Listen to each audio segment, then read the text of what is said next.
Амар байна уу хүүхдүүдээ. Өнөөдрийн үлгэрийн цаг эхлэж байна.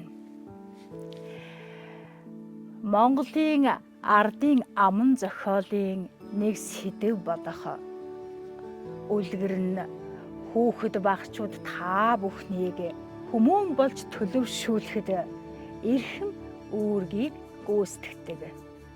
Тиймээс хүүхэд багчууд та бүхэн минь бидний бэлдсэн үлгэрийг тухлан сууж таалан болгоогоорой.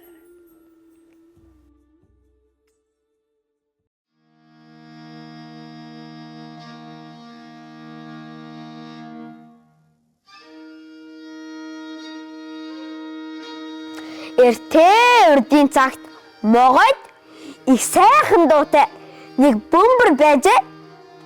Харин мэлхий тэрний эм бөмбөрийг нь өөрийн болохыг их хүсдэг байлаа. Тэгэд могойд очиж "Могойчээ, бөмбөрийг чинь хэрглэж яагаад өгөөгүй? Эгчээ, бөмбөрийг чинь түр хэрүүлж яагаад өгчээлдөө? Тэгэхгүй" гэж гойж авчаад буцааж өгөхийг хүссэнгүй. Ингээд хэдэн хоногийн дараа хэлсэн ёсоор бөмбөрийг буцааж өгөх өдөр ирэхэд мэлхий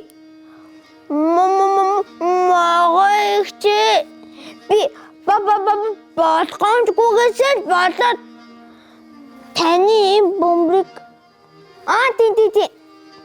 Таны бөмбөрийг өдөржингөө ингээд зөксөр байгаад хаагалж явсан" гэж хэлжээ. Энийг сонсон могой хичнээн их харамсаж байсан ч "За яах вэ?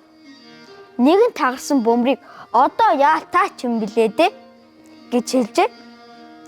Ингээд хэсэг хугацаа өнгөрсний дараа могой мөлхөөж явж байтал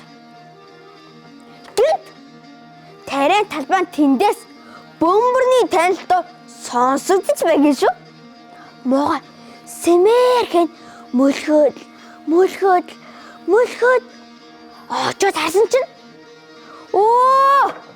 өнөөх мөн мэлхий чинь бөмбөрийг цохиод дуулж тэрд битгий хэлбэр үсэр чарайж наадан тоглож байнгийн шүү. Тэгэд энийг харсан могой өөрөө хүрээд худалч мэлхийг хов хий залгаад авсан гэд. Ингэж л тэр цагаас хойш одоог болтол могойнууд мэлхийг зайлгдаг болсон юм гэнлээ.